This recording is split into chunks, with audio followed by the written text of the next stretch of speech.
अकारण प्रकट हो रहा है। हमें शीघ्र ही उनके क्रोध को शांत करने का उपाय करना होगा देवी। क्या है वो उपाय? गणेश के क्रोध को केवल शिव शंकर ही शांत कर सकते हैं। शांत हो जाइए गणेश जी, आप शांत हो जाइए, शांत हो जाइए। शांत हो जाइए। क्रोध को त्याग दे स्वामी। आप सर्वप्रथम स्थिति की सत्यता को जान लें।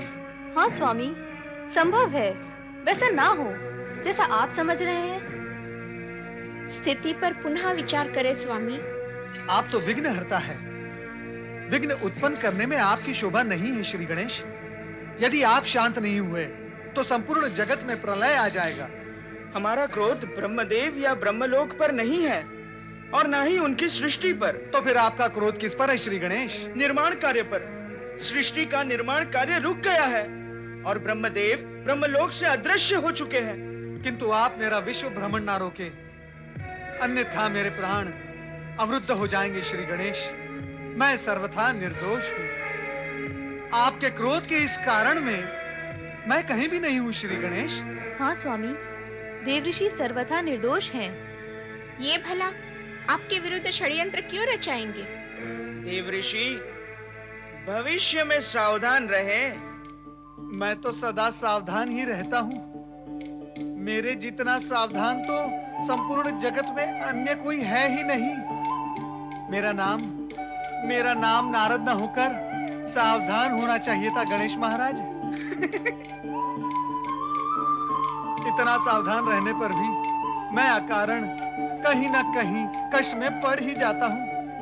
सोचता हूँ जो प्राणी असावधान रहते हैं उनकी क्या गति होती होगी। गणपति महाराज, अब आप मुझे आज्ञा दे, मैं चलता हूँ। नारायण नारायण। प्रिय पुत्र गणेश, शीघ्र ही कैलाश पर चले। हम तुम्हारी प्रतीक्षा कर रहे हैं।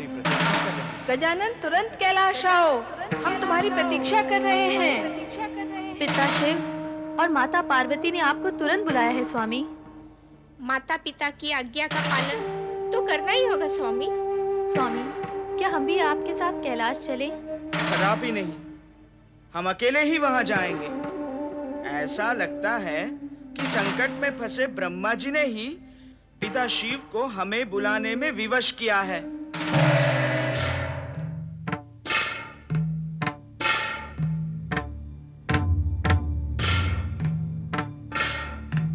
माता पिता ने हमें धर्म संकट में डाल दिया है। अब ब्रह्मा जी का अपराध तो अक्षम्य है, किंतु पिता शिव और माता पार्वती हमें विवश करेंगे कि हम उन्हें माफ कर दें। अब उनकी आज्ञा की अवहेलना हम कैसे कर सकते हैं? अब तक तो गणेश को पहुंच जाना चाहिए था स्वामी।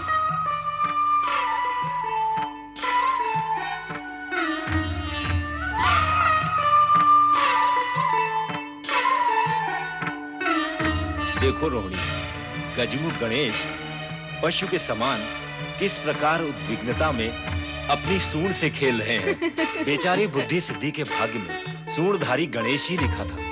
मुझे तो उन दोनों के भाग्य पर दया आती है। पता नहीं इस बेडौल बदन के साथ वे दोनों बुद्धिमती सिद्धिमती देवियां कैसे निर्वाह करती होंगी। हमें तो उनके भाग्य पर दया आती है।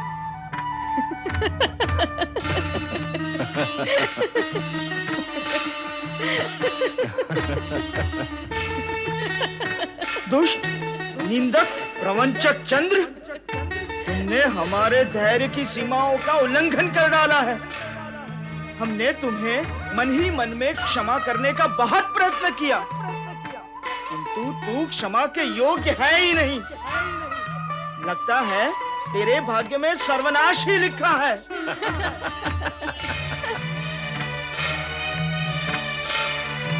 जा, हम तुम्हें श्राप देते हैं।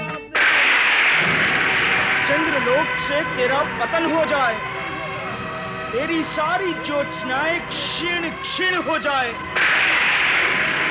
तू कलंकित, शक्तिहीन और आबाहीन होकर मारा मारा फिरे।